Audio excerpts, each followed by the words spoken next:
The night Caleb Stone won a wife in a poker game, the whole saloon laughed like he had just traded his last dollar for a sack of rocks. Smoke hung thick under the ceiling of the Silver Creek Saloon in Montana Territory. Cards slapped wood. Whiskey burned throats. Men leaned back in their chairs, waiting to see a fool get what he deserved.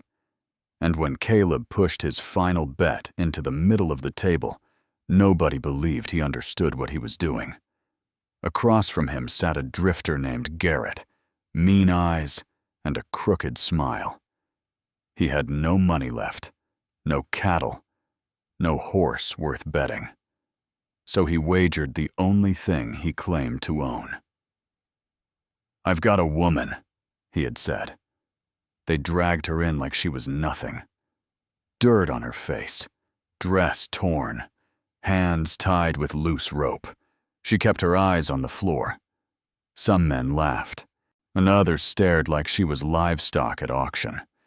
Thomas Dalton, the richest rancher in the territory, studied her like he would a horse. Then he shook his head and folded. "Not worth the pot," he said. That was when Caleb spoke up. "I'll take the hand." The laughter got louder.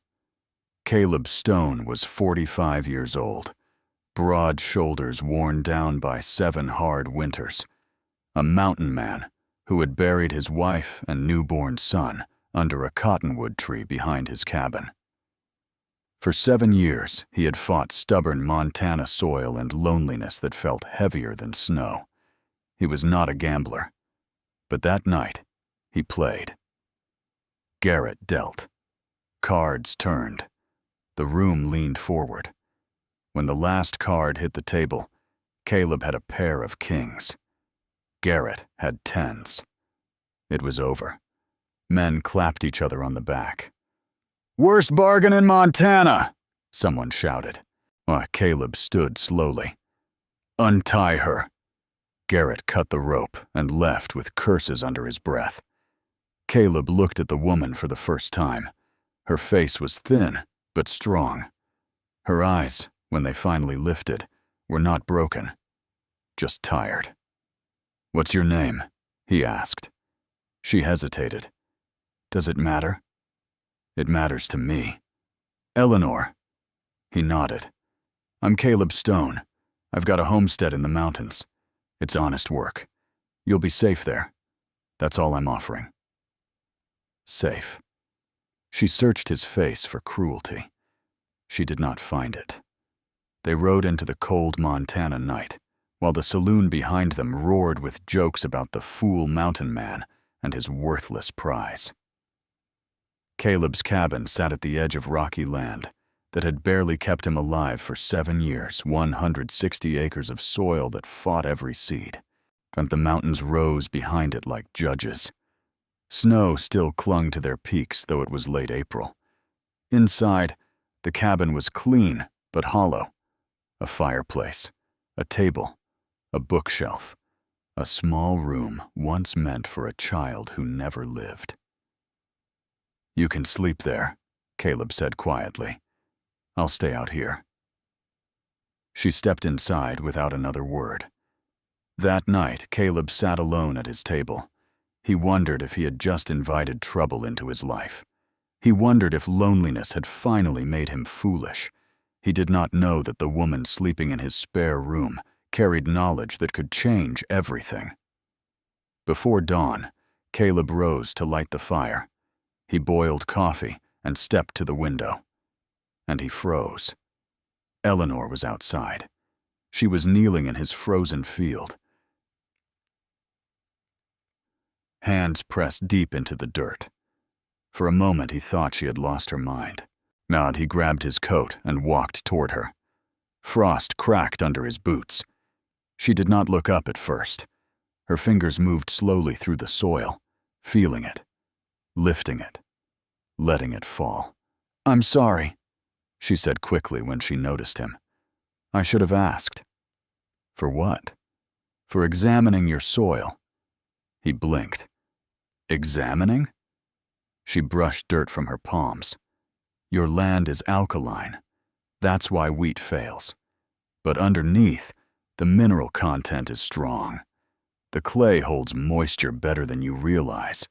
You're fighting it instead of working with it. Caleb stared at her. The quiet, dirt-covered woman from the poker table spoke like a professor. "How do you know that?" he asked. "My father was Professor Edmund Hartwell from Philadelphia, a botanist. We traveled the frontier for years studying plants and soil. Oh, he taught me everything." The words came steady now, clear, alive. "He died 6 months ago," she continued. "After that, men stopped seeing me as a person with knowledge. They saw an opportunity." Caleb felt anger rise in his chest. She reached into her pocket and pulled out a small leather pouch. "Seeds. Rare strains," she said softly. "Hardy varieties. My father collected them across the territories. If planted correctly, they could transform land like this." Caleb looked over his rocky field. 7 years of back-breaking work. 7 years of barely surviving. "You think they'd grow here?" "Yes," she said without hesitation. "If we plant them the right way, not in straight rows, in communities. Plants help each other. Some fix nitrogen. Some repel pests. Some shade the soil."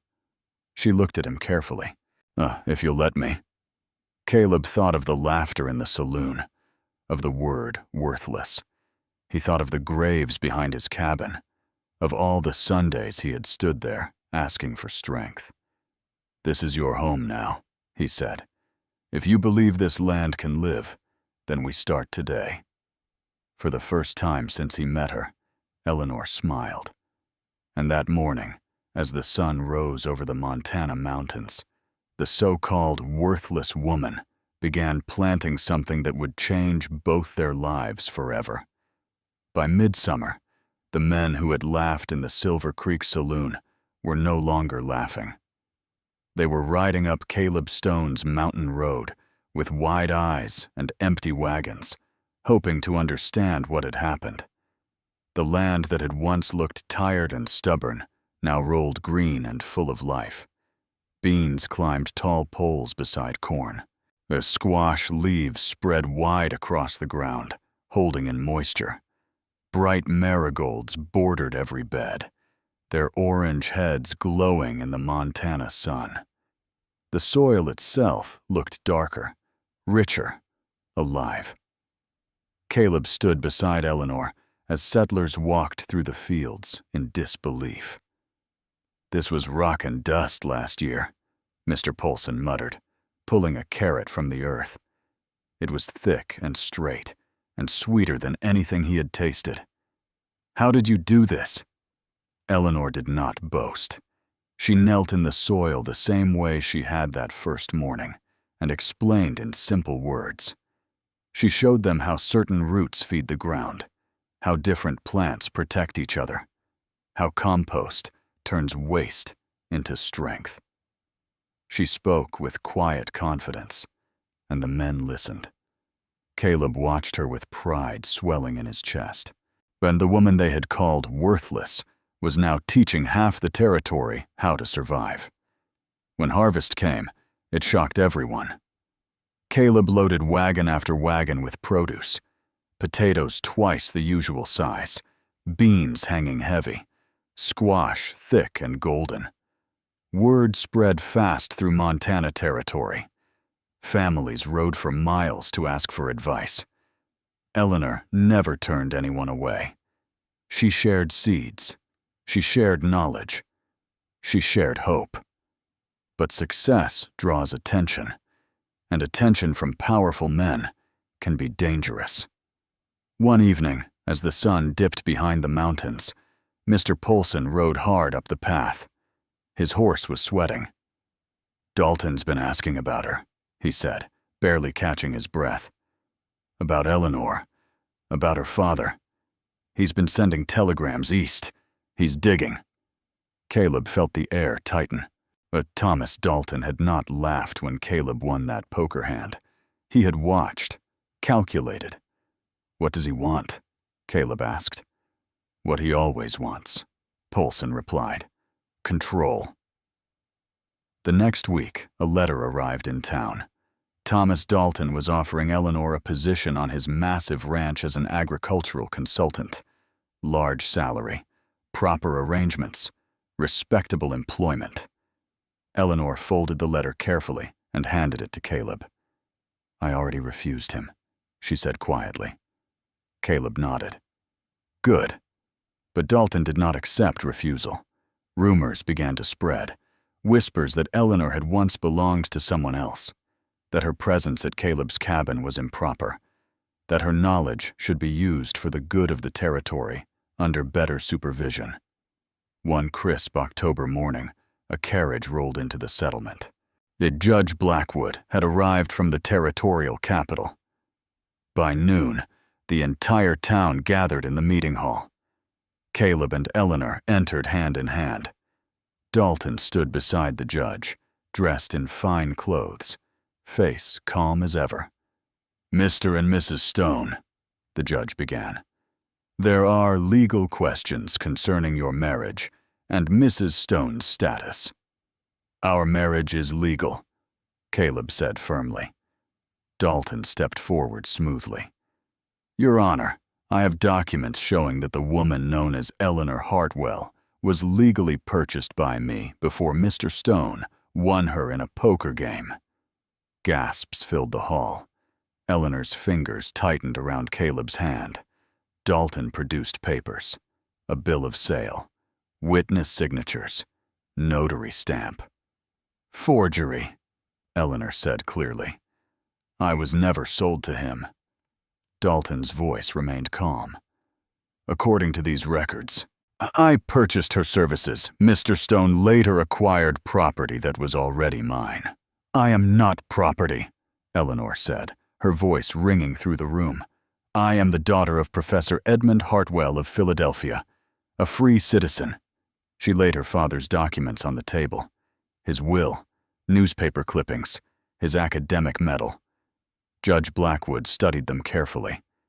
Dalton leaned closer. Then let the matter be settled in the territorial capital, 30 days from now. Until then, perhaps Mrs. Stone should be placed under protective supervision.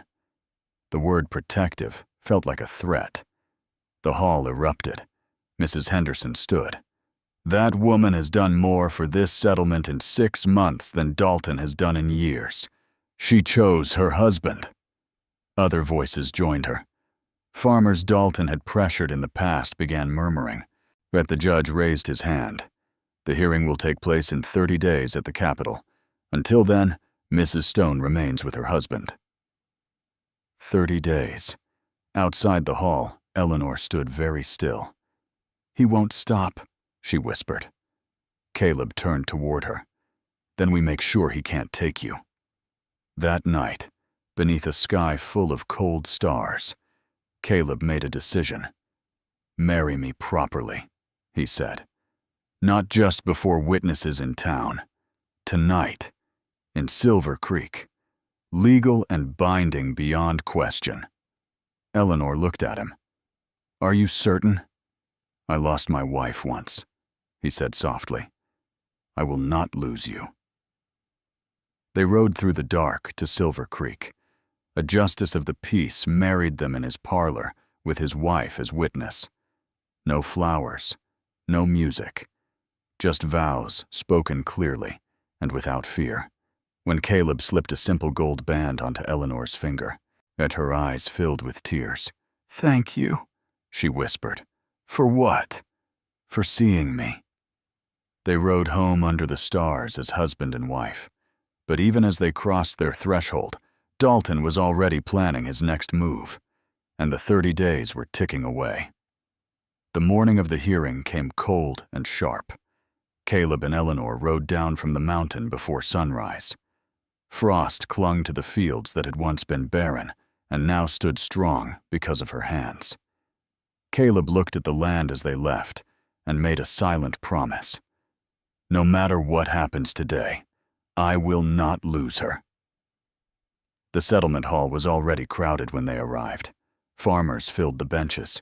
Women stood along the walls. Even men who once laughed in the saloon had come. Thomas Dalton stood near the front, dressed in black, calm and confident.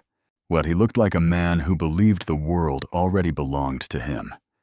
Judge Blackwood took his seat. "Let us proceed," he said. Dalton stepped forward first. He laid the same forged documents on the table again. He spoke smoothly about legal transactions, about property rights, about order in the territory. He made it sound reasonable. Clean. Proper.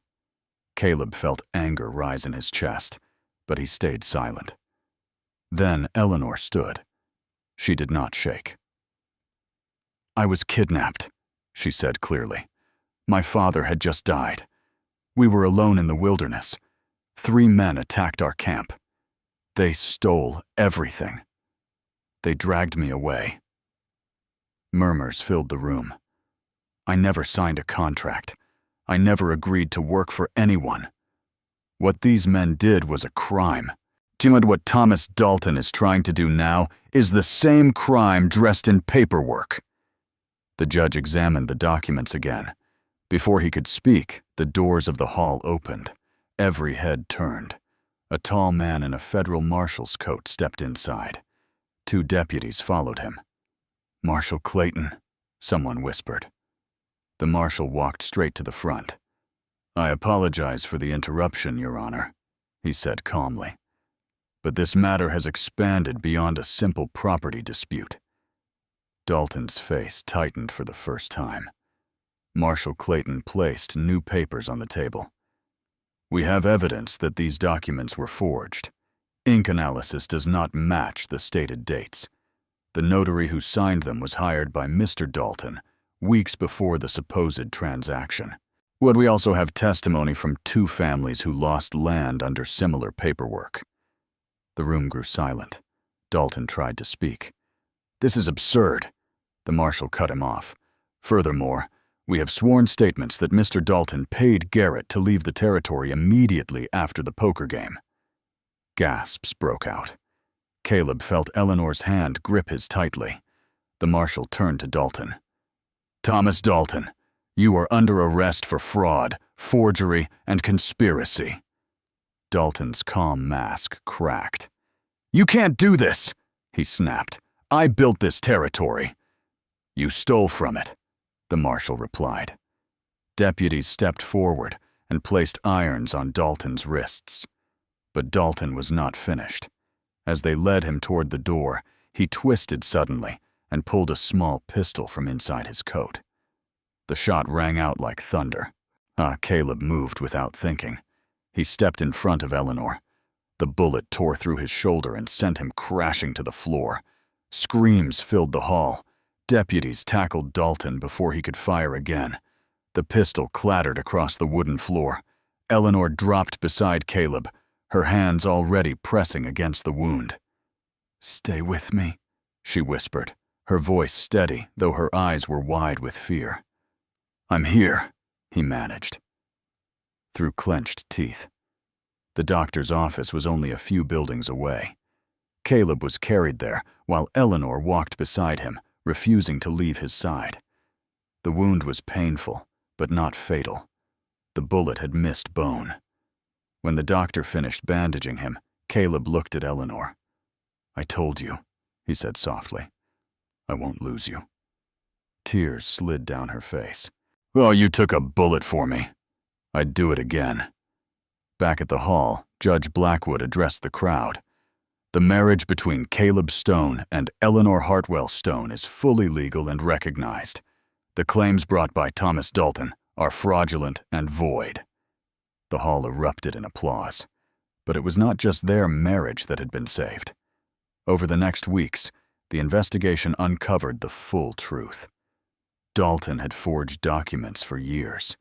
He had stolen land from struggling families. He had used fear and money to silence them. Now those families came forward. Properties were returned. Dalton was sentenced to prison. Winter came quietly to the mountains, but it no longer felt cold inside Caleb's cabin. 6 months later, Spring returned. The snow melted from the peaks, and green life pushed through the earth once more. Eleanor stood in the fields with a rounded belly beneath her dress. She was expecting their child in the summer. The catalog she had completed with her father's notes was printed and spreading across the territories. Settlers from Wyoming and Idaho sent letters of thanks. Crops were growing where nothing had grown before. Caleb's shoulder still ached when the weather changed, but he welcomed the pain. It reminded him what he had fought for.